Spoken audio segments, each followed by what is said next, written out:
So, ayun guys, mag-a-day in my life tayo guys, kung ano yung ginagawa natin sa bahay ngayon. Ngayon ay ginagawa ko, binabantayan ko tong kapatid ko. Ang pagbabantay ko dito, hindi masama, di. Ayan, ito, sumasayaw pa siya, oh. Ayan siya guys, yung a day in my life ko guys, bantay sa kapatid. Dito ka. Dito ka. Ang oras nito guys, 6:36 guys. Nagse-cellphone yung mama ko sa akin pinabantay. Kaya ginawa ko, mag-video na lang. Charis. Ang oo. And, dinala ko pa to para may laruan siya. Pakita ka naman sa video. Pakita ka, ba't ayaw pakita? Tingnan mo to. Tara. Nahihiya. Okay? Sayaw-sayaw pa siya guys. Ayan, nagpakita ka na rin. Ayaw pa kasi kanina. Sabi ko kay mama ko, papanoorin ko siya ng car. Tapos ngayon makikita niya nagbablog na kami guys. Ang dilim eh. Ito yung ilaw eh. Ito. Nakikisabay pa.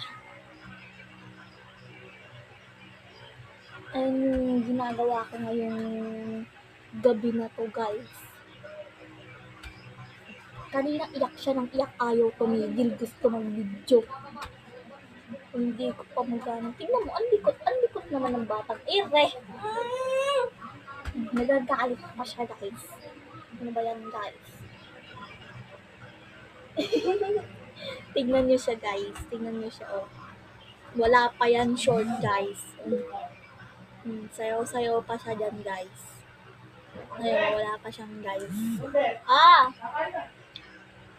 Mamaya na po ako. Tinawag na ako guys. Ayun, tinawag na ako guys. Ayun o, ano na siya. Ayun, gusto niya. Ganyan.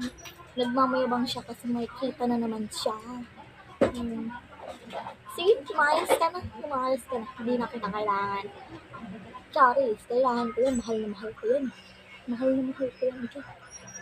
Kaya hindi ko yung pinapabayaan. Ano ba nang ito? Cellphone na tumba ng tumbahan eh. Bumalik. Huwag ka na babalik, Charis. Dito ka lang. Huwag mo iiwan si ate. Ano guys. Ano, nagmamayabang na naman siya. Kasi makikita na naman siya ng ano niya. Basta, ayun.